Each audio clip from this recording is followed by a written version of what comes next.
and welcome back to another episode of Don't Blame Me. Wow, we started this not we started this fast, but like we were just like talking, and now we're here. Guys, welcome. Today, our fantastic guest is a repeat guest. I feel Davis. honored. I feel so honored, and also like on the real, I'm just excited to see you in real life and catch up. We have so much to talk about. I feel like I'm trying to remember. I feel like I haven't seen you in a really long time, but I've like seen your face. Like constantly. I've been watching stuff. I've religiously watched your stories. Yeah, obviously. no, it's like with Lily. I'm like, so how many months has it been since we've seen each other? I'm like, oh, just no. Like I don't think I've seen you since last year, though. No way. Yeah, before like the Clever shut down, duty break is gone, all the things. I don't think I've seen you since then. No way. I don't know. I've been kind of a hermit since 2019 has been like a year of being inside. I think 2019 is a year of self-discovery. Oh my God. Yeah. No, that's what I'm doing. No, same. It's a lot of like figuring my life out. Well, guys, this is an advice podcast. You guys know. I don't think you were did we film the last episode? We did. Oh, it was at your house. You must have been one of the first filmed ones, yeah. Oh, wow. It was so fun. I still think about some of those stories, and I want to know, like, wait, I see that people say that when they come back, and I never remember who called on like what. the girl who was like, I just moved into the dorms, and my roommate's having sex next to me. Should I just like pretend like it's not happening? And I was like, whatever happened to her? Dude, no. Yeah. No, that's gnarly. Oh God, yeah. I wonder. Maybe she's not almost done with college now, but like she's like in she's college. Probably graduating. She's like deep in law school. Yeah. Wow, that's amazing. I think about these people. Me too. I think about some of them. Reach out. I think about all of you guys all the time. But just know you're in our thoughts and prayers. You are. You 100% are. Melissa's here as always. Hello. Melissa's not feeling so hot today. But she looks hot. I'm powering through. Yeah. You look great. You look amazing for how shitty you feel. Like you look good, and I wouldn't even know you feel terrible. Like, thank you. Okay, guys. Well, if you didn't know, this is an advice podcast. Now you know. Welcome. Oh yeah, welcome. Hello. Welcome. So we're gonna listen to your voicemails, and if you guys want to be on an upcoming episode, you can leave us a voicemail at 310-694-0976. And international callers. So sorry, everybody. Okay, and I apologize for that accent too. No, it's really great. Are you working on a new accent? Oh yeah, with all of my free time being an unemployed actor, I've just been sending a lot of. You just sit at home talking to yourself, doing different accents. 100%. Hello. You guys research. Can email us an audio file at meghanpodcast@gmail.com. Okay. Should we get into calls? Yeah. Let's do it. Oh, that was like harmonizing. It was beautiful. Very tenor. Both of us very low. We kept it low. Let's do. I have so many questions unrelated to this podcast for you. Hi, Meghan, Melissa, and potential guests. So I am 24, and I'm currently in the working world. And I have a coworker who has made it very clear to me that she doesn't like me. Long story short, I've known her for a little over a year, and, she is 4 or 5 years older than me. And she's just, I don't know, she's very cold towards me. She doesn't say hello to me, but she's very warm and fuzzy to everybody else. And, I'm always the bigger person. I kill her with kindness. I'm always very nice to her. I talk to her and, ask questions, try to get to know her. And she hasn't reciprocated that at all, which is fine. I really, honestly don't care because, at the end of the day, she's just a coworker. I'm not looking for her friendship. I just want a positive work environment. What I'm very interested in, though, is I follow her on Instagram, but she doesn't follow me back for whatever reason. But every time I post an Instagram story, she is one of the people that views it. So she's going onto my Instagram profile. She's looking at my stories, which I assume also means she's looking at my profile. She's basically just stalking me, which, I do that too. I stalk people on Instagram that I don't follow, but it's usually because I don't really have a good enough reason to follow them. Whereas with her, she has a good reason. She knows in her life every single day. So I don't know. It's starting to get under my skin a little bit because it's getting to the point that it's making the work relationship bad. Not the stalking part, but just her being cold towards me. So I would love to hear your perspective. If you think jealousy, or if you think there's something that I should be concerned about. I kind of like that she's looking at my stuff because it means that she's invested in me. But yeah. Wow. Wow. Oof. I think there's only two options. Yeah. This lady hates you or she wants to have children with you. Yeah. There's only two options. There's really only two. Also, oh God, she needs to get a fucking Finsta. Like, Yep. Yeah. That's I have embarrassing. I have a Finsta. Me too. I don't have one. I should get one too, so I can. But there's no one I'm really like that interested in secretly stalking. I literally, not only do I like hate stalk people, I follow those people so then I can see what they like. Yeah.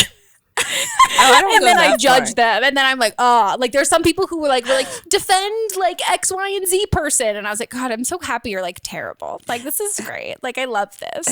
This is very strange though, because I sometimes find myself in these situations with No one women. hates you. With women. Oh, LOL. No, people definitely hate me. But truthfully, and this is like hard to do. You have to do it like through time. I truthfully don't give any F's about what almost everyone thinks. But I'm not one of those people who's like, I don't care about what anyone thinks. Oh, I care. I care about the right people. You have to pick and choose whose opinions are meaningful to you. So is this woman in your workplace someone who you look up to in any capacity? Then maybe care about what she thinks. Do you want her role? Do you want to be like her when you grow up? Then maybe like do a little introspective looking at yourself. If not, thank you, next. Salutations. That's it. I'm curious why has she talked to you about why she doesn't like you? Yes. Like if it's like a work thing, like if it's like, oh, she doesn't like how you do something work related, like if there's or if it's just like, oh, she's cold to me, I'm not finding out why. Like not that I'm saying you're bad at your job, but like maybe this woman is just like, this person isn't doing this how I would like this to be done, and like that's it, or there's like a misunderstanding. So I think you can totally ask, but I will also say you don't have to be friends with everyone you work with. Like that's not, and also maybe that woman, that's why she doesn't like, she's not friends with people that like, she doesn't want to have close personal friendships with people that she works with. And like, she thinks that, not that I'm saying you're annoying, but like maybe she thinks like, this is fucking annoying. Not like, everyone is going to like you. I mean, I know for a fact. Yeah, There I'm are cilantro. I know many people. I am polarizing. See, love or hate. Yeah. Cilantro. Soapy or I love love it. cilantro. Thanks You so need to put much. that on a shirt. Yeah.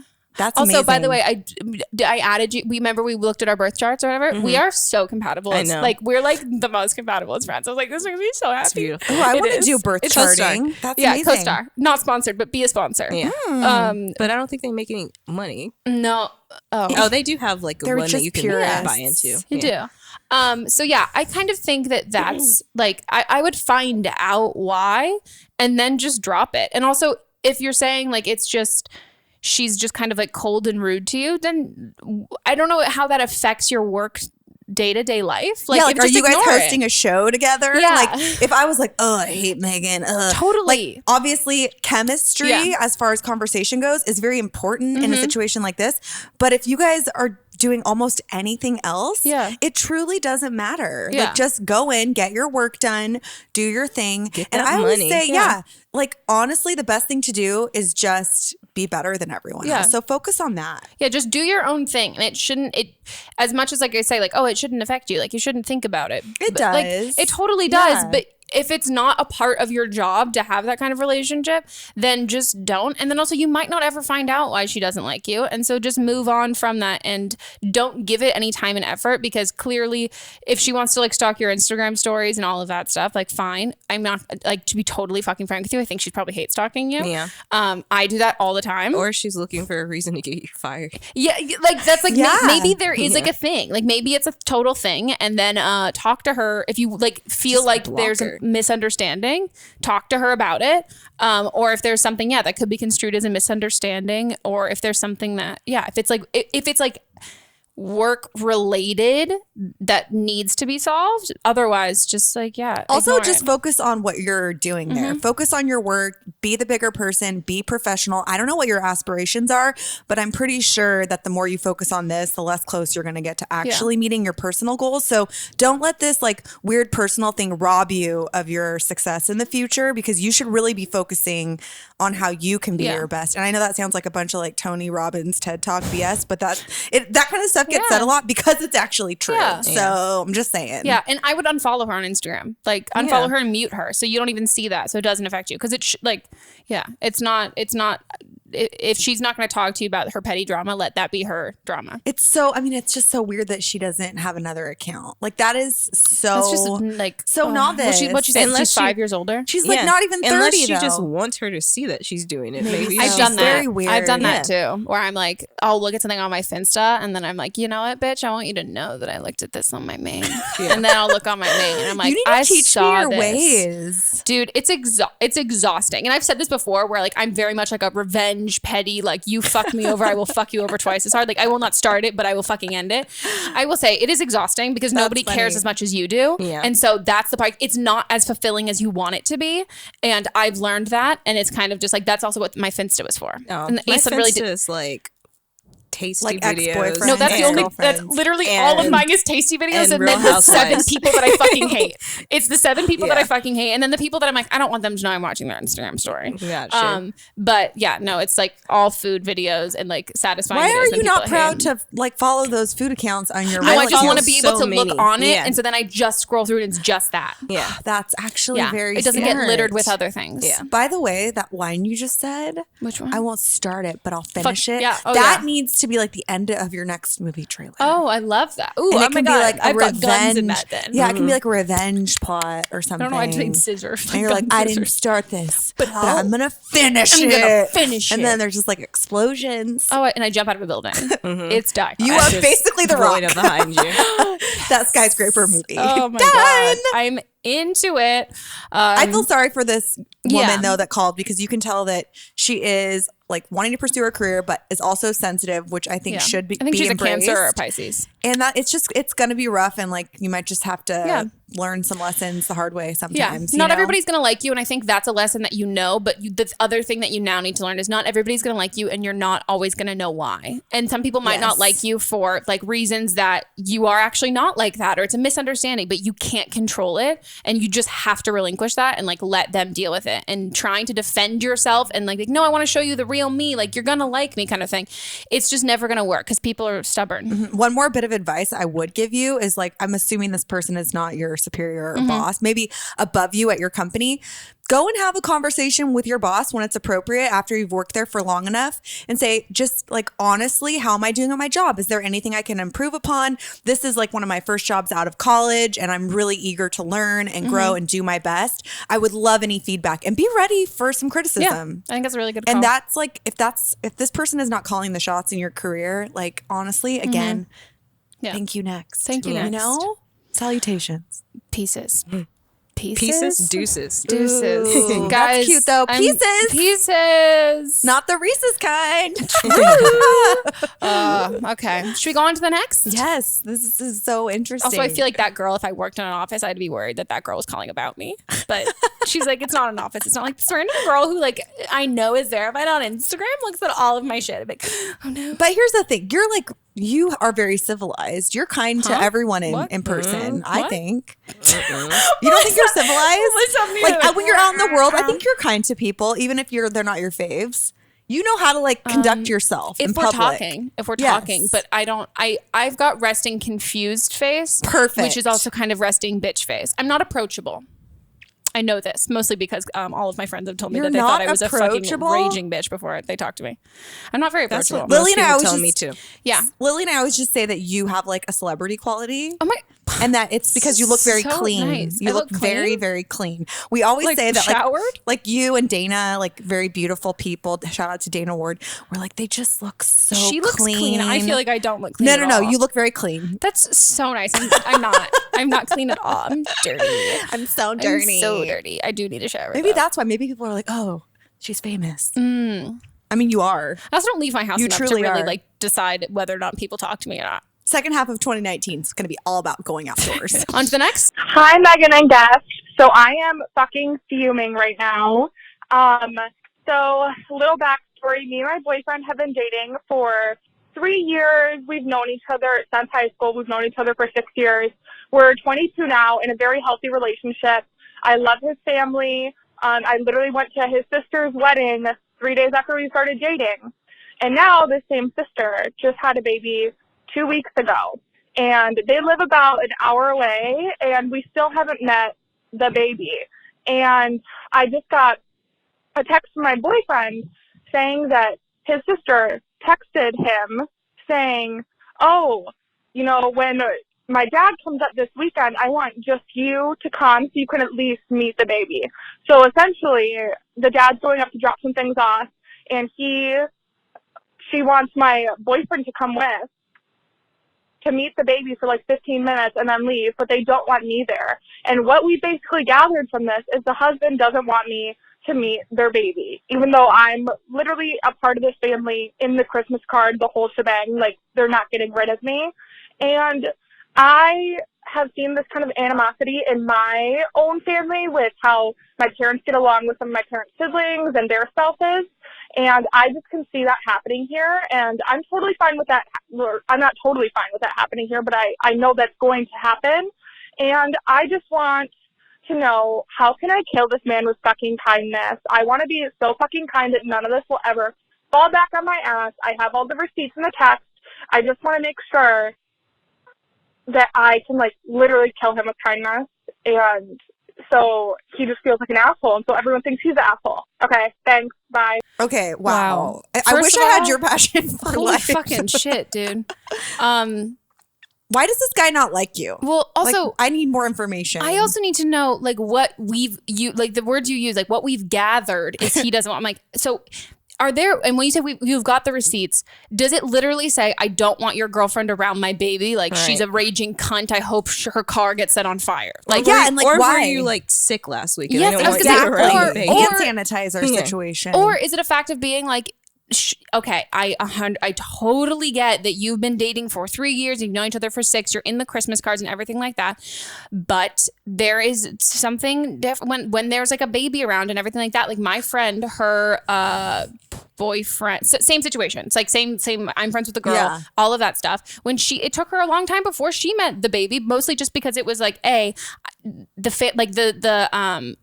sister-in-law or whatever, like all of that stuff. She didn't want to be able, like, she didn't feel comfortable. They were really close, but she didn't want to show another like girl being like, oh, I look really like gross and ugly. And she's like, I just didn't want to like be around and like see anything like that. And like, I didn't want having her look so put together and not feeling great about herself. But then also it was like, she couldn't yell at her like she was really family, or like be like, you can't do this, you can do this, you can't do this, all of that. And it was like, even though that they were very, very close, it's still not family. And I don't think it's in like oh, you're not close enough for this. It's more comfortability of being able to call the shots and not feel bad of if you talk to them terribly. And also, maybe the wife is dealing with postpartum depression. Exactly. Maybe she doesn't want to see any of that. And then also, and the husband might be just like taking the blame or looking out for her and himself. And this is what I will say, like, especially because I'm in my 30s, so a lot of my friends are like either starting to have kids or have already had kids, and my sister too. With the first kid, especially if it's like the first kid in your family, people are like freaked 100% out. Like, I've had friends, I'll come over to meet their baby, and they're like, okay, I'm gonna take you to the bathroom, please wash your hands first, cover your whole body in hand sanitizer, here's a coat, here's gloves. Like, people are just different. And then with the second, third kid, they're like, who cares, I just hope it survives. Did you bring me any wine? You know, and I think especially with the first kid, and I think you bring up the best point, like, literally after my sister had her first kid, she became crazy. Because your hormones are just like all over the place. And I don't think a lot of people talk about that. So the husband could be looking out for her. Or also, like, I don't know. Like, I want to know more about what's going on with y'all. Like, why is he potentially have an issue with you? Yeah. And I just feel like, are you just assuming that? And that's really what it sounds like. And like the idea of like having receipts, like why, and you're being like, I just want to make sure this doesn't fall back on you. I don't know why it would fall back on you at all. Does he like, do you guys have some weird history or something? I don't know. Or is it something like the family, like the family and all that stuff, like the mom can send over like vaccine records of the last time that like the sons got back, all of those sort of things versus you and anything like that. Like, I just think, I mean, my automatic assumption is it's not the dad, that it's automatically the mom. And my assumption is that she just doesn't want it to be that many people. Like, there are some people it's very overwhelming. I think when you first have a kid and like the adjustments and like also feeling like I'm not doing a good job and like I only want like certain people around me.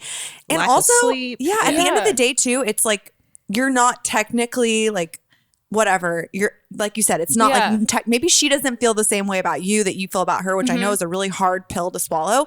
But I would say, like, this is your boyfriend's thing to navigate. It's his sister. Like, why don't you talk to him about it? Really? Like, I don't know. At the same time, I feel like he shouldn't, like, that's just like, he should tell you, but I don't want him to be an instigator of like, this should, like, no offense. Right. This isn't about you. Like, you don't have a right to be mad about this. It's not your baby. And it's like, even if it was your sister's kid and she didn't want to have anyone around yet, or she just wanted her parents around or something like that, like, that's like, people, like, it's fucking call. Let's, like, but I love that she was call. like, I want to kill him with kindness. I think that's great. Yeah, do you do crafts? Can you make them a blanket? Can you do something so wildly thoughtful that they'll just be like moved also, to tears? But also genuine. You don't want to be fake. You're gonna feel like a fucking idiot if you come in here and being like just over the top, like extra as hell, like receipts, planning, all that stuff, and then you see her and she's like, oh my gosh, like hi, like when we meet the baby, and she's like, I was just in such a bad place, like You'll I really didn't want. Bad. Yeah, you're gonna be like, oh wow, why did I make this about me? Like, just make a casserole. Like, I would say, like, send a bunch of food because no one wants to cook when they have a baby. Send diapers. Send something thoughtful. You know what I do for a lot of my girlfriends when they have kids, which I think is like a really awesome gift. They get so much freaking baby stuff. It's like, I'm the one who just pushed this watermelon out of my JJ. No one's doing anything for me. So I usually try to buy my friends like a cute sweatsuit or something in a size they currently are. Because also, by the way, after you have a baby, you're not small again. So nothing fits. You can't wear maternity clothes. And they're like, oh my gosh, this is the only outfit I can wear that I feel good. So do something like that for her. Girl, call us back. Let us know how it goes. Yeah. Also, this is okay. Last thing I'll say on this. Also, you don't have to be in the car for an hour. Score. She might not even want the younger brother there. That might be her husband being like, no, I want my family to come and all that stuff. And maybe she had her family there, like the wife, the mom had her family there and all that stuff. And she felt safe and comfortable with that. And then he's like, okay, now my family's turn. And she's like, well, they're not, like, it might even be that you consider yourself a part of their family. She might not feel as so included in their family that she wants a bunch of like boys around, like all of that stuff, and she's just limiting the amount of people that need to see her post all of this. It's honestly like really freaky how small newborns are too. Like even with my sister's kids, I was in the room when she shot them out, you know? Oh my God, was and that then scarring? I fainted. You've heard that story. I passed out to the ground. No, I didn't. Yeah, they had to like resuscitate me, and then I was back in action. At least you were at a hospital. The nurse was like, "Oh no, we gotta faint her." And I was even like, wait, you're gonna let all these people hold your baby right now? It's so little, but it's like also like the grandparents. I was very protective of my niece when she was born. I wouldn't let anybody. I was in the room too. I'm like, have you washed your hands? What's going on with your health? I held her most of the time when she was in the hospital. Oh, they're so nugget tiny. Did you see it? Did you look? Yeah, because I studied biology and I had took a first responder class. Like I know how to deliver. Will you a baby. be there? You do? Yeah. Baby? Honestly, I'm gonna make you deliver my between your toe photo, Meghan's toenail came off. True. And seeing a fully open vagina, I feel like maybe we should both go into the medical field. Yeah. Well, I probably not. left it. Yeah. You're like, I was going towards it and then I ran away. Yeah. I was never even that close. I could barely pass science. Yeah, I didn't take a lot of the science required for high pass, school. not pass. Yeah, thank you. Me. Okay, should we go on to the next? This is fun. So I am 26 years old and currently engaged. And my fiance is seriously the best person I've ever known. We've been dating for almost 9 years. But the problem is his mom. She is arguably the worst person I've ever known in my life, and I'm not sure what to do about it.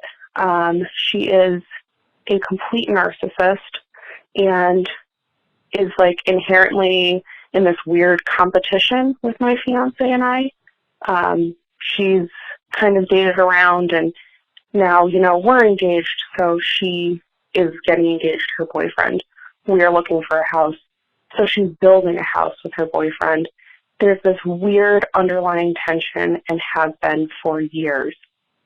I am not sure how to move forward with this. And for some reason, the idea of dealing with this for the rest of my life and bringing children into this mess is so daunting. I just am so lost. And with our wedding a year away, I'm kind of freaking out.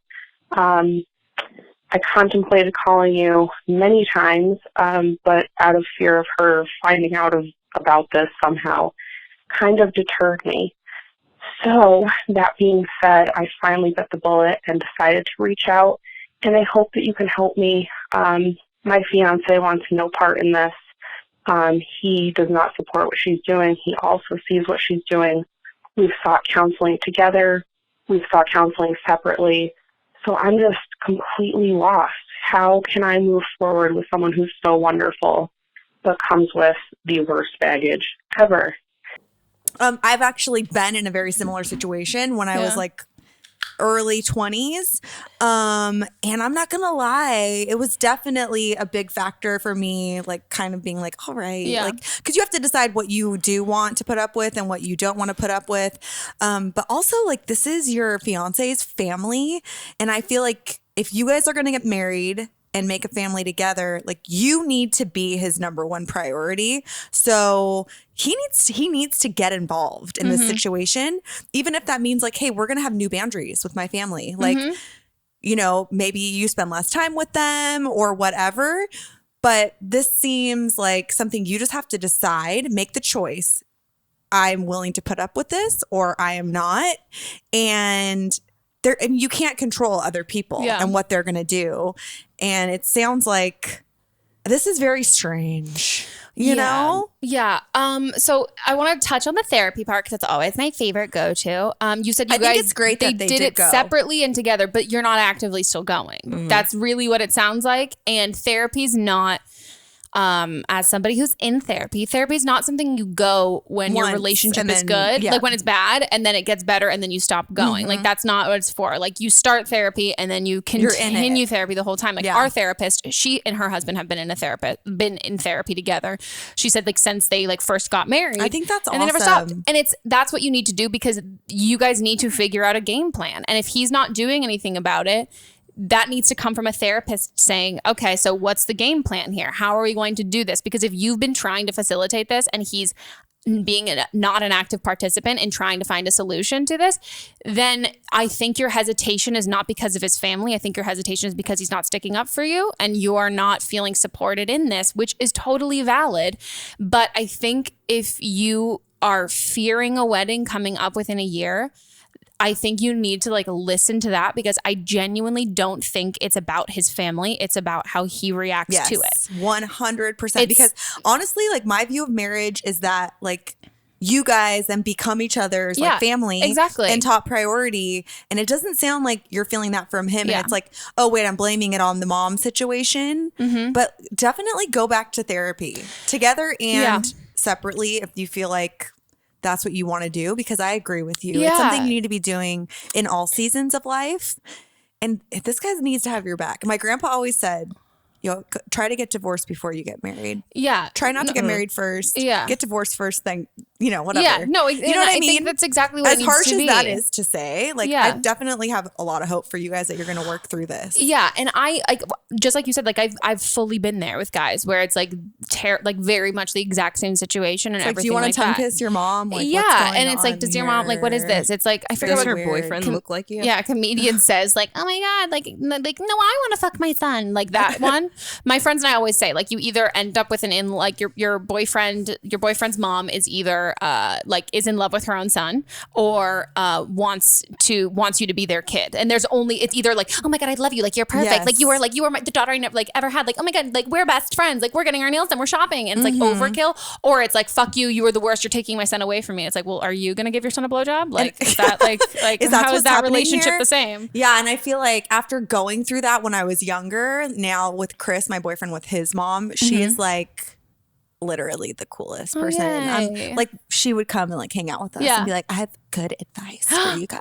I love but that. Also very chill, very awesome. And so it does make you grateful for those relationships, and you just might have to be like, I'm never gonna have that. Like, and I think you just might not. And I think it's okay. That's okay. You just have to, like, the idea of like, in-laws or anyone who's like that great relationship, I think you also need to take people at face value and for what they're worth. Like, so if she's like a narcissistic bitch, she's a narcissistic bitch. She's and like that in all relationships. Probably. You're not special. How do you take yourself how do you get out of the situation when that is like applicable as much as you can? So when is she the worst narcissistic bitch? When does it affect you? When does it actually hurt you versus when is it annoying? She also sounds like the type of mom that will probably wear white to your wedding. Yeah. I went to a wedding like that once where the mom was like trying openly to outshine the bride. Oh my gosh. The weirdest of all time. So dumb. But the other person looks so stupid and everybody can see the writing on the wall. It's very embarrassing for them. And I think you just need to like, you just like taking every situation like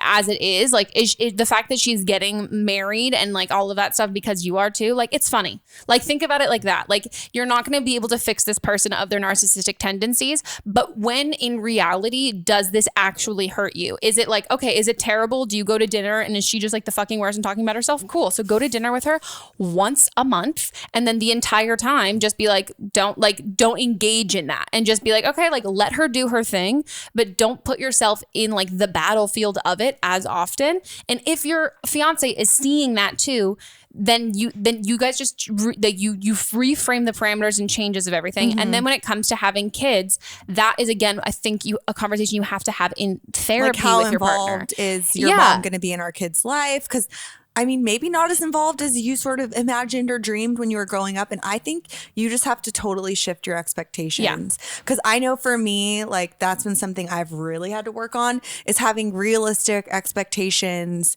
for relationships, for what people are going to give me. And honestly and truly, all you can do is control yourself and your own emotions, and also how much you let other people offend you, which is a very hard lesson to learn. Because it's like, I'm so mad at this person. I resent them. I hate them. Guess who's hurting? Just me. Yes. They don't even know I exist. Yes. They don't care. No. They have no idea I'm mad. At all. I really started learning about like I put so much, like I have these, like I always had these expectations of like what other people, their relationship, what our relationships would be like, not even necessarily romantic, but just anyone in general. And I would put forth all of this effort and energy and time into like all of these people, and then even if it didn't work, like if I wasn't met with what I was giving, I would then give more to hopefully be like, oh yeah, this is what I want. This is what I like. This would be great. And finally, the moment I just stopped giving a shit and was like, I'm not putting the fucking effort in if I'm not getting any back, I received the exact same amount of effort, but guess I hurt so much less because I wasn't putting in all of that effort.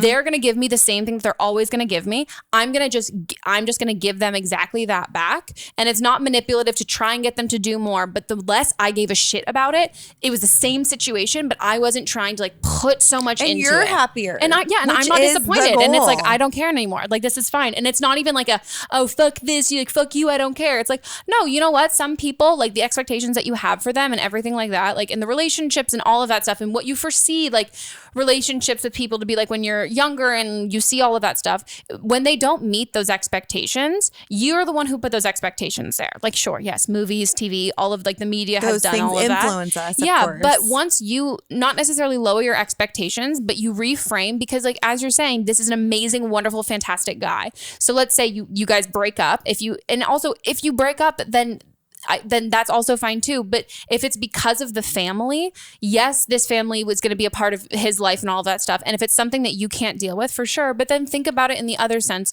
I don't think any situation, any relationship, everything is going to be perfect all the time. No, and also like someone else pick his family either. Yeah. So like you did another guy and then they have a terrible uncle. Like exactly. There's always going to be something. Everybody's got at least one weird uncle. Oh yeah. At least one.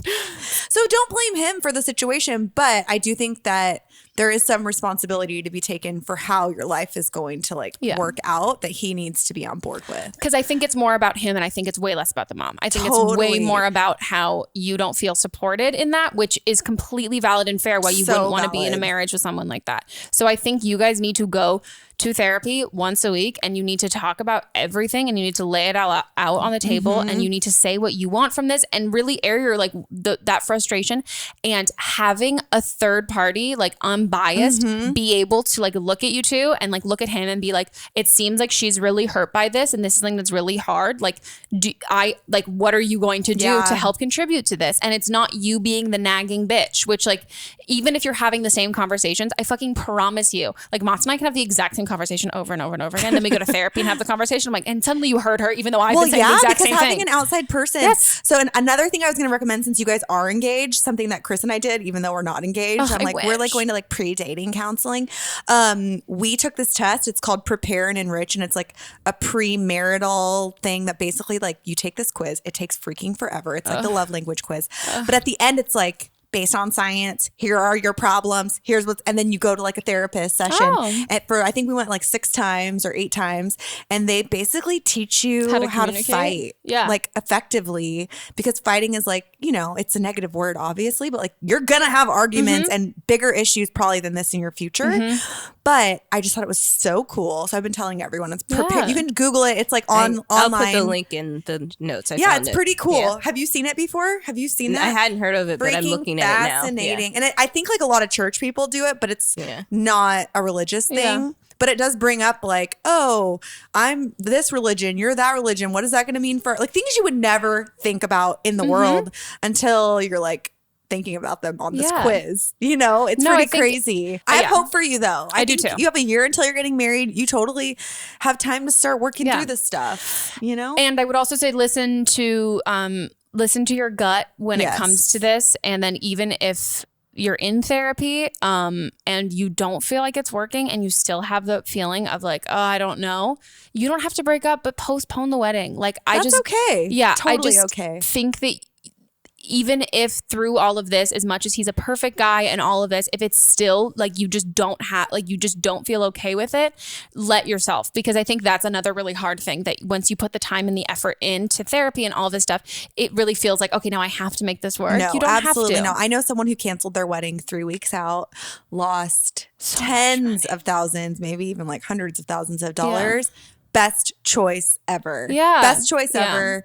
They ultimately did not end up getting married, but this person is now married to someone else very happily. And I think a lot of people, it's just the courage. It's really hard to have the courage to, I mean, I can't even imagine. Yeah. Yeah. You got to work on it now. But we believe in you. We do. We do. Should they go to therapy with the mom?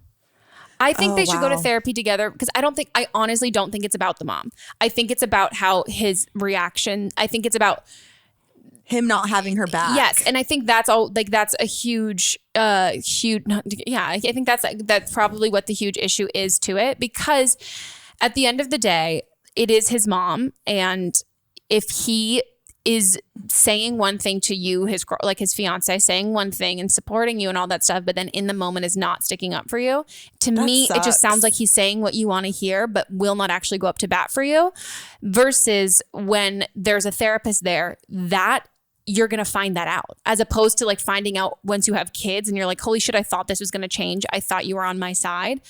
You have someone to then, he has to be held accountable the next week. He has to go back and it's like, okay, well, you saw the mom, like, how did it go? And you're like, not well, bitch, not fucking well. And also the mom, like, it's hard too. 'Cause like about the expectation thing, it's like, is she really gonna change? Yeah. Like, or can you change your situation and the way you handle it and like approach it? And but also not a bad idea eventually if she's open to admitting that she needs to have those conversations. But but it also might be he needs to go to like in group therapy. And that's the thing with couples therapy is great. It's like, it's also very much like individual therapy too. Like you don't always focus on like, okay, this, it's like you're dealing with this one thing that's affecting your relationship. And in that, he might realize that he has some issues in his relationship with his mother.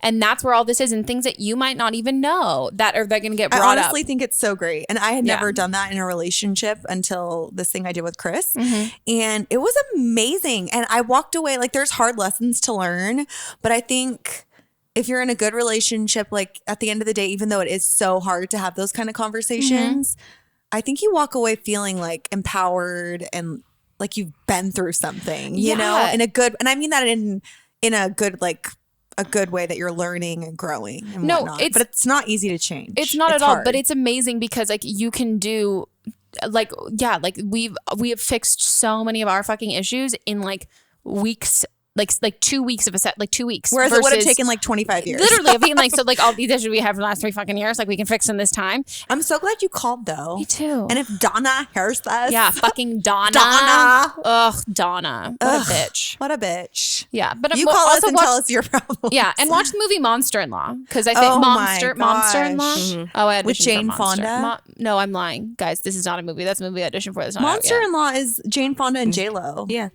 Oh, and it's where she's like, I was going to be, you were like a baby when that movie came out. No, I out. auditioned for one that sounds similar. Okay. And then there's Monster, also a great film. Totally different thing. Yeah. But yeah, in-laws have the reputation for being terrible because a lot of the time they are. I'm very fortunate right now, like honestly. My family's also wild. No, so your family's my family's the best. They're very involved. I'm obsessed with your family. Never getting away. They're the best. Okay, guys, we'll take a break and we'll be right back.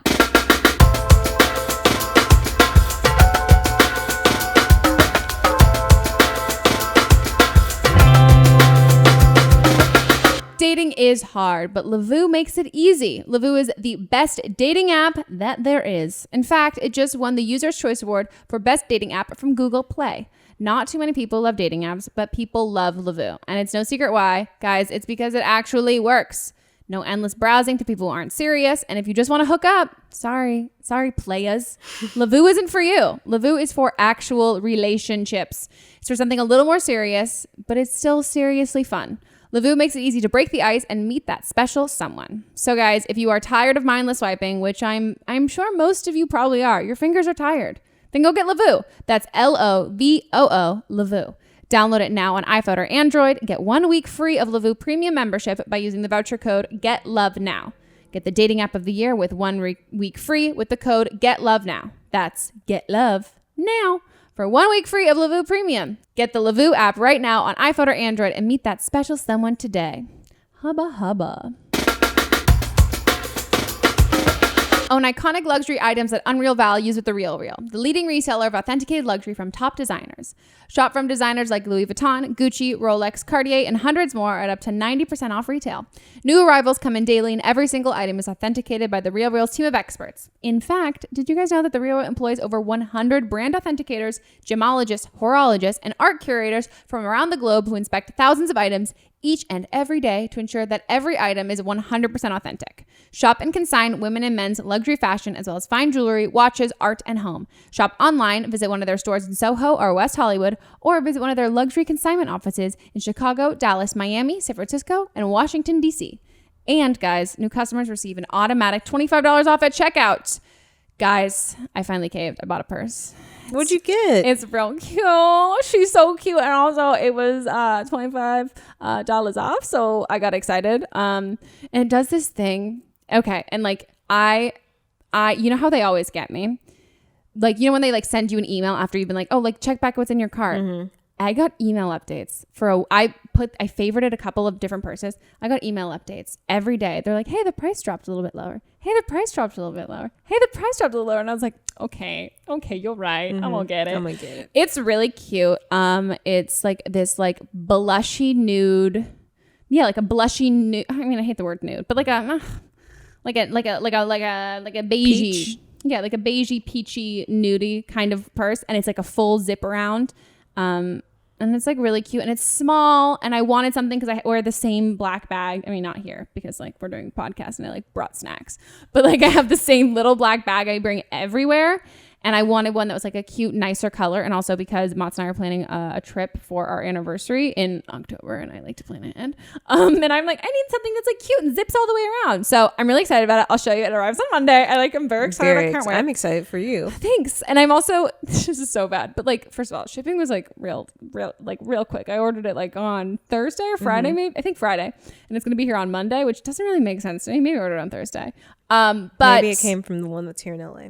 Oh, it did. Actually, it did. They said it was on the store, and I could have even visited the store and gone to look at it. But the other thing is that I'm just like, it was so quick and easy, and I'm like very excited. So I'm just like going to sell the rest of the handbags I never fucking use. And then I'm like, no, I'm going to buy cute new ones that I'm excited for. Aww. So it made me really happy. So guys, yeah, you guys shop in store, online, or download the app and get 20% off select items with the promo code REAL. That's therealreal.com, promo code REAL for 20% off select items. Okay, guys, let's get into more calls. Let's advise some more people. I'm an advisor with a visor. You are. Hi, Meghan. It is 7 a.m. where I'm calling from right now, and I was about to pick up the phone last night at 3 a.m. and call you, but I decided I needed to get my shit together first. I'm 24. My boyfriend is 22. We've been dating for just over 2 years. We've just been pre-approved for a house, and we're very excited. We have a prenup done, yes. No one get their panties in a knot, and we're excited to move on to the next chapter of our life. Yada, yada. The problem I have is his best friend. His best friend is just on a bit of a different spectrum than us. He's single, never been in a stable relationship. He doesn't have a career right now. He's working as a bartender at his parents' restaurant on weekends. He's constantly wanting to switch his mind about careers and whatnot. That's none of my business. The problem that I have is he is a very great friend, not only to my boyfriend, but to me. However, he is a bad influence in the sense that when we go out, let's go out, let's drink, let's get super drunk, let's do this, let's go to a club. And you literally have to say 30 times, no, I am not going. Like, we are not going. We are, like, they're too old for that. We live in Canada. We've done that when we're 18. Like, we're not doing that. They've been friends forever, and like I said, he's a really great friend. However, my problem is whenever my boyfriend gets together with him, there's been 3 episodes where they've ended up getting shit-faced on a weeknight. And my question basically is, does this need to be a red flag to me? Now, the red flag comes from episode number 3 last night that we've been dating for over 2.5 years, and this is just like, it's not okay with me. A little bit more context, I grew up with a very alcoholic father, and unfortunately and fortunately, a trait that I brought from this is I can 100% know when anyone in my life is lying, when something is up. I just like have a third sense now about it all. So he went to hockey last night. They play on a hockey team. The hockey team has practice on Thursdays. He texts me, hey, I'm at practice, yada, yada, whatnot. He texted me at 11:45, which he usually calls me, and he was like, hey, good night. And I knew something was up. I called him. He lied to me and told me, oh, I just got home from hockey. And I said, no, you didn't. You're wasted. I can tell. Like, by an instant, I can tell you're drunk. So long story short, he actually lied to me, and we got into this massive fight about it. And he was like, yeah, okay. His friend, we'll call him Patrice, made him get super drunk last night. I know that this is on him. And realistically, it's down to his choices and not his friends. However, what do I do about this bad influence? And does this need to be a huge red flag about us moving in together? Or is this just him in his 20s having fun? Please help me. Thanks.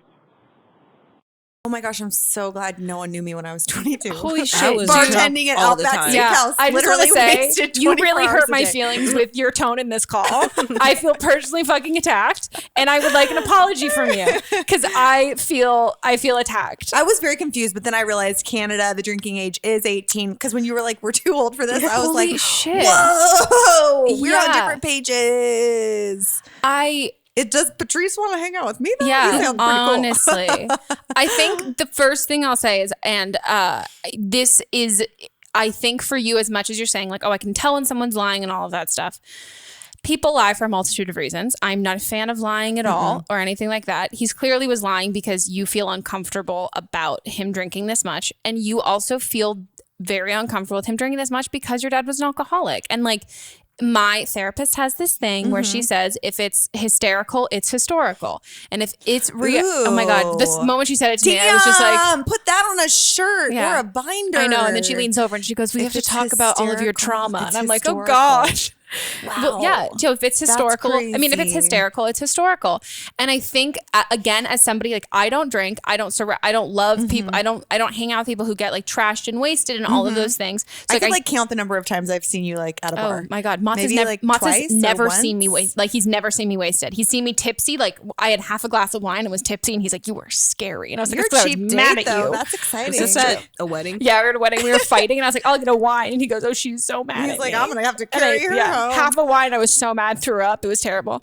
But so I understand, like, not drinking and. Oh God, such Wow. loud noises Excuse outside. me. So I understand you not drinking and all of that. I think like this isn't a red flag. I think you are bringing a lot of your previous childhood trauma to this, which is totally valid. Right. I do that in so many different things where I will like, again, have this hysterical reaction. And then my therapist has to be like, your reaction is completely valid based on your history with this, but this isn't you're not reacting to this incident. You are reacting to this and then all of this backstory that you bring to it. So I think you need to realize that. And I think because of that reaction, and of your no, we're not doing this. And you're using the term we so much with you and him. If he's going out with his friends and doing this, yes, guys are dumb. Yes, they can be peer pressure. If he didn't want to do it, he wouldn't do it. And I think you're kind of speaking for him when you're like, no, we don't do that. We don't do that. That's why he's hiding it from you, is because he wants to do it. He feels bad about himself that he wants to and that you're going to think less of him. So he's hiding it from you. Yeah. And so again, as somebody who I can totally tell when someone's lying and all of that, there's also a time to recognize, okay, I'm bringing to this my own issues. Again, very valid issues. That's also part of the reason why I don't drink, is because it's just traumatic. And it brings those issues to you that makes you feel like this makes me feel like I felt in this point. And it's not on him to make you not feel like that, because he's not doing that. Him drinking during the week, that's I know plenty of people who have a drink every night after dinner. I do. I have my mom swears it's it is healthy. I have a glass of red wine pretty much every single day. I'm not wasted or anything. But I mean, to your point, I think lying is wrong. I don't care when it happens or how it happens. But ask yourself, why does he feel like he has to lie to you? Because clearly he doesn't want to. You're very responsible. You're getting a prenup of some sort to buy a home. Yeah. Be responsible in a way that's introspective too. And I would say, we already told this to the last caller, I would 100% recommend you going to therapy on your own for sure. My grandma was an alcoholic.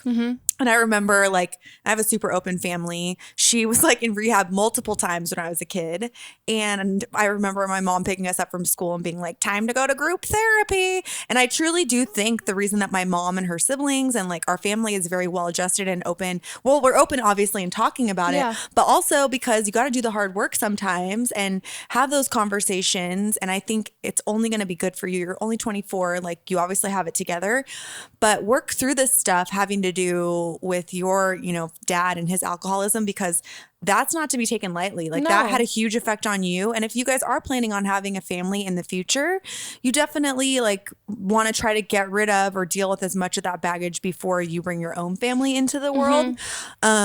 Because I definitely see how that would be a whole other layer that in the future that you haven't even probably thought about as much. And the friend has nothing to do with this, in my opinion. He's just a bonus Jonas. He's 22. Bless Frankie him. Jonas. I think you're villainizing the friend because you don't want to villainize your boyfriend when neither of them are villains in the situation. And it's very natural to be want to get drunk and all of that stuff. And then I also want to say, if you don't want to be with somebody who drinks, that's also very okay. Yep. But that needs to be your hard line. And that's not something that you need to be taking out on him. Yeah. Or being an ultimatum. It's me, because he doesn't have a drinking problem. I think and also I would say getting if he gets wasted one night a week with his friends and stuff. When Mats and I first started dating, he had him and his friends played, oh God, it was a kickball or softball. Or something? Kickball or softball. One of those. Oh gosh. And they would get wasted after. And it was a Wednesday night or whatever. And then the dudes being bros being dudes and stuff. Now as he's gotten older and responsibilities with work and also he'll get heartburn and all of that stuff. Aging. Exactly. He's not going to do that. But I think you're kind of reacting based on where your lives are at in the sense. And and I also, again, I was financially independent by the time that I was 18. I lived on my own in an apartment. I never went to clubs. I didn't do any of this stuff. Very much understand where the most put together young person I get of all that, time. but mentally totally falling apart. But aesthetically very put together. So I understand that aspect of it. And I definitely that's when I met you and Lily and all of my friends were older than me because I was cool, you all have your lives together. We had jobs and doing things and it's Yeah. And so that's also like, so then I don't remember if she said there was an age difference in her boyfriend. Yeah, they're 2 years apart. Yeah, she's 2 years older. So that my boy, Mats is 4 years older than me. I would have never even, I couldn't even date a guy who was my age because women mature faster than men, but also I was just at a different life point than even my friends my age. For sure. So then I was dating someone older, and even then, like, he was still kind of being like a reckless like guy, but it took him changing and wanting that for himself. And like, I've got a hard line with like, I don't date people who do hard drugs anymore. I mean, not that like I just don't do drug addicts anymore. That's not my thing. And so if you have a hard line, then that needs to be there, but that also needs to be there when you start dating someone. And so the idea that like, if you don't want to, you don't have to date, I'm not saying you need to date an alcoholic. Don't date an alcoholic at all. Right. Like, if this person's drinking and driving and doing irresponsible things and like hooking up with people when they're wasted, totally different story. But he just sounds like he's living life. Yeah. You know, and you, in a different way than you. I'm sorry that happened to you, that your dad was an alcoholic, because like now you're having to deal with it, and that just really blows. But you can't control what's already happened, and you can't control your dad, but you have total control over what's going to happen in your life. So like, make it good, you know, and try to like get through this situation, and just know that like, dude, it really sucks. Yeah. Like, I'm sorry that happened to you, because like, I mean, I look at my mom and what she went through and like, oh my gosh, just like so uncool. Like, she didn't deserve that, you know, but she has, I think, as a result of what she went through with her family, she was like, my family is not going to be like that. Like, even the fact that we like have open discussions and don't sweep things under the rug or whatever, probably to a fault. Sometimes I'm like, I don't want to know this about you guys. It's just something she was just like, nope, the buck stops here. It is cyclical, and it is for many people hereditary and like addictive personality traits. And it's just like, nope, we're done with that. And I give her so much credit for, I mean, what 5-year-old is like, I'm going to go to group therapy right now. My grandma's rehab center for alcoholism. You know what I mean? But I think it was really good for us. And I think then you can start a new chain and a new cycle for your future. Yeah. So best of luck. Yeah. And so sorry about all of that stuff, but I don't think you need to worry about him at all. Yeah. Worry about you. Yeah, girl. Okay. On to the last call. On to the last call. Oh my gosh.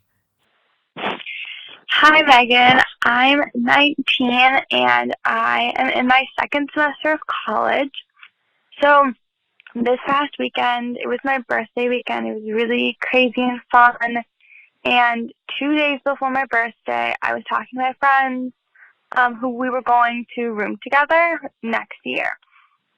And I was like, hey, I'm feeling kind of left out. Like, you guys don't want to hang out with me, and you're only friends with me when it's convenient to you. So I wanted to tell them that, and I have, like, pretty bad depression and anxiety. So I was like, this, like, might just be my depression and my mental health speaking for me. So I told them that, and they were, like, kind of, like, judgmental about it. So then the day after my birthday, they unadded me from the roommate group, so I'm not rooming with them next semester.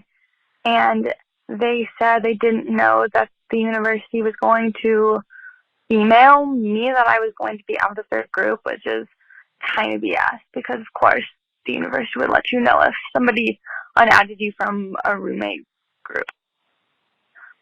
So I kind of had a little freak out because they didn't tell me, and I was already feeling like really left out of the group. So I've just kind of gone into like a really bad like depressive episode recently, and I'm like seeking help, but it just really hurts to know that like your best friends aren't actually your best friends. So yeah, I think advice would be super great. Oh, I want to give you a hug. So I'm curious, maybe you guys have more clarity. Did she talk to her friends about this while they were like partying? I don't know if they were drunk or not. Because I feel like she said things got crazy, and then the day after the birthday is when she got unadded. Yeah. So I'm wondering, like, I don't know what she said. Well, yeah, I'm super curious, like how it all went down and how aware they are of like some of your mental health stuff, because I think that's always like good information to have if you are a good friend, but they're not your friends. They're not your friends. They're not even they're good friends. They're definitely just not your friends. Your friends. My sister, who's like almost 2 years younger than me, we were in college at the same time at different schools. Have you met my sister? Yeah. You have. So my sister Allie was in college at the same time as me, and she went to Long Beach State and I went to UCI, so like pretty close to each other. She was supposed to live with these girls, or she did live with these girls her second year in an apartment, and they were like straight up nightmare, crazy, terrible people. One of them even lived with my parents over the summer because my parents were like, oh, you don't have a place to stay, you can stay with us. And I saw the writing on the wall. I was like, this girl is a mega bitch. Like, she got to go. She is a snake in the grass and she is bad news. My parents were like, but whatever. I'm like, oh, you guys are such good people. Anyways, cut to, she was basically just like using my sister so she could have summer housing. And then my sister lived with these girls. Straight up nightmare. Terrible people. And they really hurt her feelings a lot too. They like didn't want to live with her the next year. And I was like, girl, let me tell you, I was so wise, 2 years older. I was like, you just dodged a bullet. And it took her a long time to kind of like embrace and understand that too, because it was the truth in her case, for sure. Like, these were not good people. They were actually terrible people. And she went on to, as hard as it was to find housing last minute, find a place to live, so stressful, lived with a different group of people who she is like fed in all their weddings. They were at her wedding. They're all the best of friends. And it was terrible. It was the worst situation because these people were just so mean and awful, especially after our family had embraced them and done something kind for them, which I felt offended by. So come for me. You know who you are if you're listening. I will cut you. And it ended up being great. But I am glad that you are in treatment or like seeking help, because that's like the most important layer, I would say. I feel really, my heart breaks for you. Yeah. You are living my college. You had a similar situation. Yes. And exactly what you said about dodging a bullet. Girl, you fucking dodged a bullet, because I moved, that situation that happened to you, I moved in with those girls. Oh, and that was me. Yes, that's right. And they were mean. 2 weeks in. They were like, we don't want to live with you anymore. We only started living with you so you would pay all the rest of the money. And like, we like being able to like take your stuff. And I was like, what? And I was completely like floored. And it was I started feeling the same way that you're describing, of feeling like they're being left out. I felt that over the summer. And again, also depressed, anxious, that I was like, this is me. Like not like, because sometimes that does happen. Like sometimes you're feeling like, oh, my depression and anxiety is making me feel like everyone hates me, but no one hates me. And so I was telling myself like, no, you're fine. Like like this is fine. They're not leaving you out. They're not being mean to you. I'm overreacting or something. Exactly. Yeah. And I moved in with them, and it was literally the first week, but it was the second my parents drove away. We were all supposed to go get dinner. Like, they were like so nice in front of my parents. I felt a little weird because I was like, that's what's happening? And they were like so sweet. And the second my parents left, like I went downstairs. We were all going to go to dinner, and like my parents were like, oh, what are your guys' plans? And they're like, oh, we're all going to go to dinner. I like get downstairs, and they had already left and they had gone. And I was like, what? And it was just immediate. And it was so those two, and then me. And it was like, I spent weeks desperately trying to make them like me. And it was so dumb, because it was like, these are people who are treating me like shit. And now I'm bending over backwards to try and convince them to like still not even not treat me like shit, but just let me still hang around and like just take them treating me like shit. So as much as this totally fucking sucks, you did dodge a bullet. Like, for sure. This would have been so fucking terrible. First of all, I'm so glad you didn't move in with them. Ew. 3 girls should never live together. 3 is just a terrible fucking number. It's always 2 against 1. It's not like, never do that. In general, don't live with friends. These were girls that I was had become friends with freshman year, and I had originally been like, oh, I wish we had lived together freshman year. I fucking loved my freshman year roommate. She was a fucking random person, and probably has like her own life. You're not like with each other 24/7. Like, I've even said this so many times. Out of like all of my very close friends, there's very few that I have the chemistry to live with, to travel with. Like, that's a whole other thing. And I think that's totally okay. But I think, honestly, I think you are going to be so much happier, even though you're really upset right now, which I think is so valid. Yeah. That's just mean that they didn't tell you to your face and you had to find out through an email. That is cowardly, immature, and not what you need in your life. No. And these people, I think I went through a string of like terrible friends, picking terrible friends, and now just picking less terrible friends. And I think the thing that I learned through all of it is I would rather be, and as someone who's like being depressed, being alone when you're depressed is like not a good thing.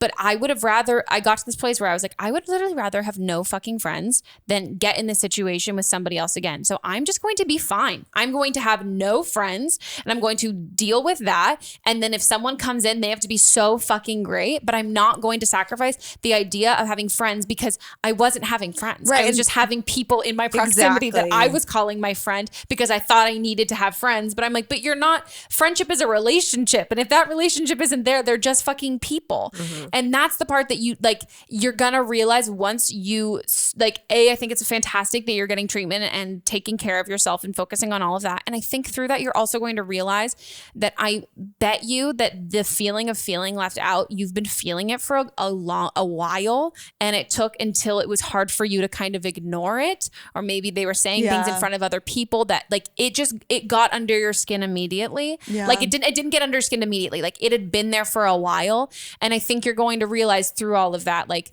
that's not any fault of your own, but you're not going to let people like that into your life again. And I think we live in this world where like, and listen, I work in media. I love Taylor Swift. She has her squad, but we're served these ideas in the media. And like, I mean, I'm one of the ones serving it out there is like, I have my whole squad of 15 people. You don't need 15 friends. Your woof, I call it your woof pack. Your woof pack could be you and one other person. Yeah. And that is really all you need. You don't need 30 friends surrounding you all the time because honestly, you can't be close friends with 30 people anyways. Like those are shallow friendships. You just need like one or two people who really care about you. And that's it. That's all you need in life. So like, don't feel pressure by society or media to be like, I need like a whole sorority house of people around you. Guess what? All the people in those houses, they don't all like each other anyways. No. I can tell you that from personal experience, you know? And you know, I think it's more important that you have just like a few solid people around you. And that could be like a family member, even that's a friend to you or whatever. And people who care about your well-being. Yeah. In a real way, you know, not in like a fictitious, fabricated kind of way. And being in college, and I don't know if you're far away from family or if you have any good high school friends or other friends that like, or cousins or anyone that you're close with, that's what I really did once. Cause I mean, I ended up dropping out, which I'm like, that's also because I lived with them and it was like just so terrible. But I really fostered long distance friendships with a lot of my friends of like my like high school friends Sydney, from back obviously, home. who I've never met, but I definitely know. She's an icon. What an icon. What a curly haired queen. Literally, she is. She really is. And so we had we have gotten very good at being long distance friends. And I think and I don't want to like say like, oh, talk to your high school friends because I don't want to be insensitive if you didn't have a great high school experience and you didn't come away with some great friends. Because that's super normal too. So normal. Like I think usually people either have like a group of friends that they have through their life through college or from high school. I don't know anyone who has like all of my high school friends and all of my college friends. We're all like the closest and we're all best friends. Like that doesn't, you usually like one was more successful than the other when it comes like who you walk away with. And so you might not have had those friends in high school, but that means you're going to like make those friends in college. But I think it's so much more important to, even if you can't physically surround yourself with people who support you and care about you and like care about your well-being and love you, having those people via text, via phone calls. Like I had a couple friends of mine who we were friends in high school. We weren't even that close, but they also had really shitty college experiences and they were miserable. So like every single fucking day we would FaceTime and eat lunch together and being like, okay, you're in Colorado and you hate college. Like I'm in California. That's like the beautiful thing about this world that we live in now and technology is that it can be used in a positive way. And so maybe that's something that you can embrace. Also, something else is like a lot of people are like, you know, it's hard to make friends as adults. And I do agree for sure.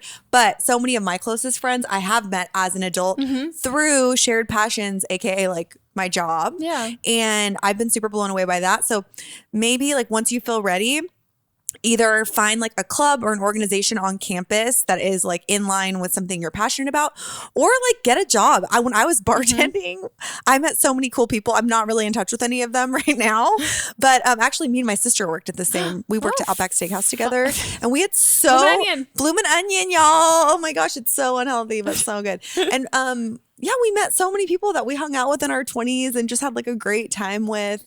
And there's always time to make new friends. Yeah. So now it's time for Don't Blame This. Yes. Oh my gosh. So this is where people will call in, listeners will call in and give their own advice if they've got personal experience with like a call. Oh, so neat. So if someone had like signed a prenup and like, oh my gosh, they were drinking my at tax 22. guy was like, get a prenup. Yeah. I'm like, how much stuff do you think I have? I like don't really have very much. Can you get married? Hopefully soon. Oh my God. Hopefully, like, you know, you're gonna just soon. I know.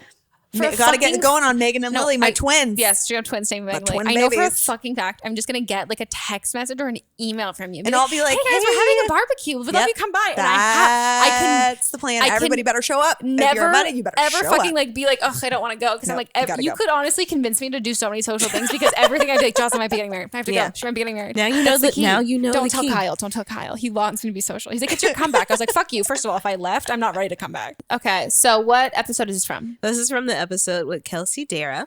That's how you say her name. Oh right? yeah, Kelsey. Yeah. I love Kelsey Because I asked her 15 times. I was know. like, "Tell me how to say it." I really love her. She's a bevy of information and advice. She is. She's really like is. Lily, but like a Leo, like a Leo version of Lily. She's like me. I really liked her. Like if me and Lily had a baby. She's so funny. Legitimately. Yeah. Like she has real skills. Yeah, she does. As I drool. Skills. I like her. And so the original caller had called because her grandfather had been murdered. Oh, God. And her aunt, who did not get along with her grandfather, was like taking fame with his death. Stop. Yeah. And so this is someone calling with a similar experience. What the This fuck happens is more wrong than with once? people? I'm still waiting for the one. I want someone to call in with similar advice for the person who accidentally murdered someone else. Hi, Meghan. This is for feedback with the episode with Kelsey and the girl whose grandpa just passed away and her aunt was kind of being a bitch about it. I'm 21 and I recently just lost my mom, and my aunt, who was her twin sister, did the same exact thing, posted on social media, kind of used my mom's death as like her way into fame, which sounds shitty, but it was true. The way I dealt with it, and it really pissed me off, but the way I dealt with it was kind of looking at it through my mom's perspective and knowing that if I made a scene at her funeral or said anything about it, it would have embarrassed my mom and it wouldn't be something my mom would have done. So that's why I kind of kept my mouth shut. Finally, at one point I did say something, but the perspective, the way I looked at it was just like, you know, I'm here to remember their memory, and if this person wants to use it as fame, at the end of the day, they'll get what's coming for them. And so I'm just kind of looking at it with respect for the person who passed away and just with love. I'm really sorry for her loss, and just I get that it's really frustrating, but it's good to be the bigger person and not stoop down to their level, because if they're using someone's death for fame, they're the shitty person. So I just would recommend not stooping down to the level. Thanks so much. Love the podcast. Have a good day. Wow. Oh my God. It's very mature. So mature. Wow. First of all, so sorry for your loss. That's, I mean, yeah. I was like, how can I get revenge? Yeah, there's two other people who have been like this. This is crazy to me. This is like, We had a few calls about this. Yeah. wild. Really? That is strange, though. And you do see that on social media, Yeah. specifically with old people on Facebook and They some of the stuff they post. I'm to just talk like, about it. this Yeah. is not appropriate. Well, yeah, and I had a friend. I had a friend pass away my junior year of high school, and like we were like satellite friend, like we were friendly, very small school, and like we all did theater together. But I really knew him from being one of my best friends. It was her boyfriend, and he passed away suddenly. And the amount of fucking people who like came out of the woodwork, were like, oh my God, I miss like blah blah blah, and like his ex, like his ex, she was so fucking funny about it. She would just like turn to me and just be like, he fucking hated this person. This person's posting all over Facebook. I want to fucking kill him. Oh, I was I like, miss my just bring it. friend. I was like, think about how funny he thinks this is. Think about how much he is laughing that this person who he fucking hates is talking about how much of a great relationship they had when they had no idea the entire time he was just fucking with them. Like he was just making fun of them. Like, come on. It's so You're crazy. good. Yeah. It's really crazy how people come out of the woodwork. It's truly disgusting. I Yeah. had a situation with my parents a few years ago, and they got into an accident. It was crazy. And some of the people that showed up to the hospital. fuck? Oh yeah. And I was in charge. had no I'm the idea. captain now. So we had people showing up to the hospital to visit them. And I was like, oh no, I know why you're here. You feel guilty for all the shitty things you've done to my parents. I'm like, you do not gain entrance. I was like, you can go hang out in the lobby if you want. And there was this one woman I'll never forget. I was like, I know what you did. She stole like $15,000 from my parents in the 80s when $15,000 might as well have been $2 million. Yeah. And she shows up and she was like, oh, I'm here to see your mom. And I was like, she doesn't need to see you though. Ooh. I'm so sorry. She love came it. all the way from Vegas. And I was like, I know all about you. Thanks for driving here. You're welcome to grab a slice of cheesecake in the cafeteria and see yourself out. And my parents were like, you are savage. And I was like, yeah, of course. I'm like, ew. I'm like, it's self-serving. Like, it's trying to like gain any sort of attention or peace for yourself in light of someone's death. Yeah. No, go away. No. And I'm glad to be your stand-in daughter if you need, because that kind of stuff really pisses me off. That was amazing. Yeah. I mean, they feel like you just need to call Joss up. She'll do I it was for just you. like, I remember telling this woman, she was like, I really need to see your mom. I was like, she does not need to see you. So thank you. Goodbye. Wow. It was really fun. It was like the only thing I've done in my life that's like, edgy. Yeah, I love that. Also including like a soft voice and saying thank you. And people get confused, by the way, when you do a compliment sandwich. That's what I like to do. Where you're like, it's so lovely to see you. You're never, ever coming inside. Best of luck with your life. They're like, wait, what just happened? Because you do like two compliments in the middle. I like a compliment We used sandwich. to do a compliment sandwich when we were peer grading each other's papers. That's cute. Yeah. A couple of people didn't do it for me and then they got in trouble. And I was like, you didn't give me a compliment sandwich. You just told me I was stupid and I get it. I didn't do anything right. But you have to at least tell me my handwriting is nice. Like, fuck off. Great cursive. Literally. People don't do cursive I can't anymore. write in cursive, so definitely. I can't even hold a pencil. Are you kidding me? It's just like same. It's best. Kyle's sitting over there with his pencil. Excusez-moi. Look Button at that your pencil shirt game. up. I So like naked. it. It's lumbersexual. I like it. Oh God. Well, I'm so sorry that this has happened to like more. I mean, I'm sorry this happens to anyone, but the fact that like I think, hopefully now even like you, I don't think I did. Was it? Yeah, you said multiple people have called in. That is with so sad. Similar stuff to this. Yeah, but I think she's right in the that way of going about it of being like not making like knowing what the person would have wanted, whether that's like, oh, don't give them the time of day in that way, or also maybe they think it's fucking hilarious and of being like, how fucking funny is this? True. So Yeah. I think and you just get to know, and people always get what's fucking coming to them in the end. For sure. Always fucking get it. Yep. But like I Karma. just want a front row seat to it, so I very much understand when it's like, but I want to watch it happen. I know. Same. Yeah. Oh, well, you have the rest of your life to see what happens. Very exciting. Very true. Well, that's it for our episode. What a journey. This is so it's been so fun. I love this show. I'm just gonna make you come back again. I and would again and again. love to. I would love to. And now, Congrats on everything that's going on with your life, by the way. What's going on with my life? Meghan has a book coming out. yeah. You went to the gynecologist. I That was huge. I thought that was did. really powerful. Yeah, you have it's a this good time. podcast. You're I do. selling cute shirts. I am. You Wow. have an toenail amazing came aesthetic. out. What was that? Her toenail came off. She saved it. It's going in a shadow box. Very proud of you in I have 2019. very thick nails, by the way. You're doing well. You're doing great, Okay. sweetie. Oh, wow, thanks. Tell it to my therapist. She's like, I will. She's working. She's on a journey. Like every time it was this journey, I'm like, can we not use that word? It sounds like The Bachelor. I know. I've been using Journey a lot We're on this a year. journey. We're I'm on a it. Speaking journey. of journeys, Yes. plug all of the amazing shit that you're doing. Oh my gosh. Okay. Well, what am I doing? So I started my YouTube very own YouTube channel for the first time in my life. I'm obsessed I with have my own channel. It is a journey, to be totally honest. It's been really fun because I'm so used to like creating videos for Clever, and that's awesome in its own way. It's been like, that was a cool journey. But now being able to just like be like, I'm going to make this video and see what happens and see people's reactions is so fulfilling and so much different and so cool, and been just a really exciting new chapter. And I'm excited to see where it goes. I need to get Megan Rienks on my channel. You've inspired Megan Rosette me. needs to come on my channel. Oh my God, she's ready. I'll put a prosthetic nose on. I would love that. You literally made me want to Marie Kondo my closet. I didn't. Yep. I instead just watched you do it. Great. And I got rid of so much stuff. By the way, 2 different TV shows in Japan, like Have the played Good Morning it? Americas of Japan, have played my video. Wow. Yeah. And I was like, where are the links? They're like, oh no, we're just like television shows. We don't, because I guess like it's one of the biggest Marie Kondo videos on YouTube. But it worked. I got rid of so much stuff. I recognized a lot of the things that you were trying on getting rid of. I was like, I've seen You're that like, hang in your old seen fucking that. office. Yep, but some things I You kept. put it over jeans. Yep. All the dresses over jeans. All the time. So yeah, I'm really excited about that and new opportunities and new exciting things. And I think 2019 is going to be a good year. A lot of learning. I found out I have curly hair, which has been a whole exciting thing. We knew you had curly hair. We knew, but we didn't know that it could look. We didn't know it could look like this. I mean, like not Monica on vacation 24/7. Yeah.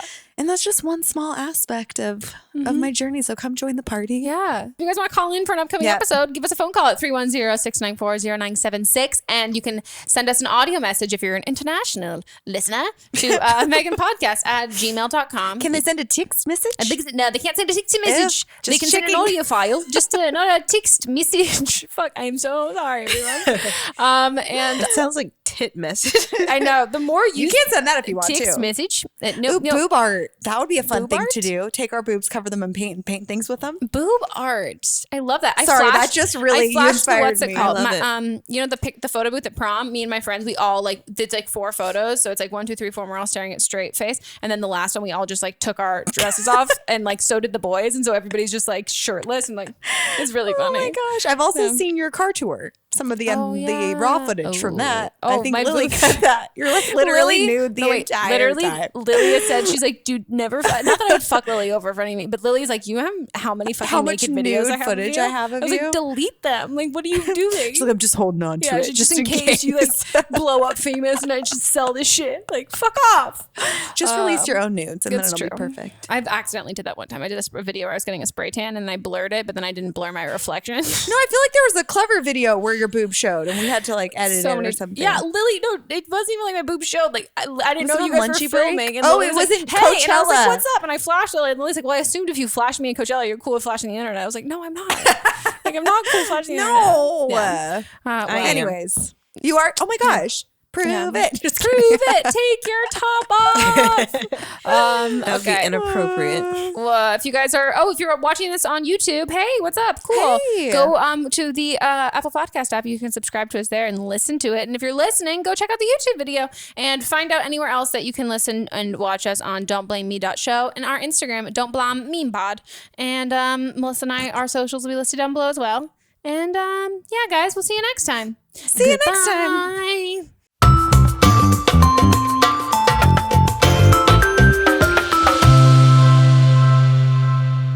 Own iconic luxury items at unreal values with The RealReal, the leading reseller of authenticated luxury from top designers at up to 90% off retail. Every item is authenticated by The RealReal's team of experts, and new arrivals come in daily. New customers receive an automatic $25 off at checkout. Shop in-store, online, or download the app and get 20% off select items with the promo code REAL. TheRealReal.com, promo code REAL. Don't Blame Me is a production by me. Executive produced by Melissa DeMonts. Camera operator Amanda Lechner.